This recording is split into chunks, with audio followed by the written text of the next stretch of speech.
කෘතිම හිම ඇති කරන අර වෙඩින් වල පාටි වල ගහන්නේ මේ අර වෙඩින් එකේ ගහනවනේ ස්ප්‍රේ කරනවනේ මේ හිම වගේ ඒවා. හරිද? ඒතර හිම ගැහුවා ගමන් අරුන් ටික විනාශ වෙලා හිම ටික උන්ගේ ඇඟ පුරා තියෙනවා.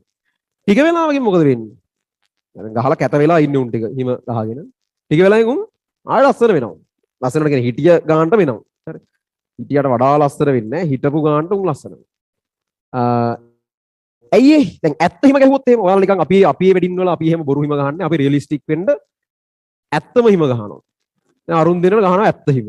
ටිකකින් මොකද වෙන්නේ? හිම දිය වෙනවා. දිය වෙලා වතුර වෙනවා. ඒක උන් දෙන්න අර තෙත බරිත වෙලා වතුර වැක්කිරි බැනගෙන ඉන්නවා ඉන්න ඉවරයි. හරිද? ඉවරයි.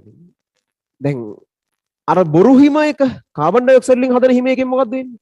ඒක හරි හිම වගේ පේනවා ටිකකින් ඒක දිය වෙන්නේ නැති වෙනවා.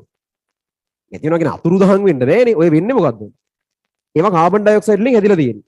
කාබන් ඩයොක්සයිඩ් ලොකු පීඩනයකට පත් කළා හරි ගොඩාක් සීතල කරලා හරි අර හිම වගේ දෙයක් හදාගන්න පුළුවන්. වියලි අයිස්, ඩ්‍රයි අයිස් හදන්න පුළුවන්. ඕක ටික වෙලාවකින් ඌර්ධෝපාතනය වෙනවා. ඌර්ධෝපාතනය වෙනවා කියන්නේ ඝනය එකපාර වායුව වෙනවා. ලික්විඩ් වෙන්නේ නැතුව. ඒ ලක්ෂණේ සමහරුන්ට විතරයි මේ ලෝකේ තියෙන්නේ. කාබන් ඩයොක්සයිඩ් කියන්නේ ඒ ලක්ෂණේ තියෙන කෙනෙක්.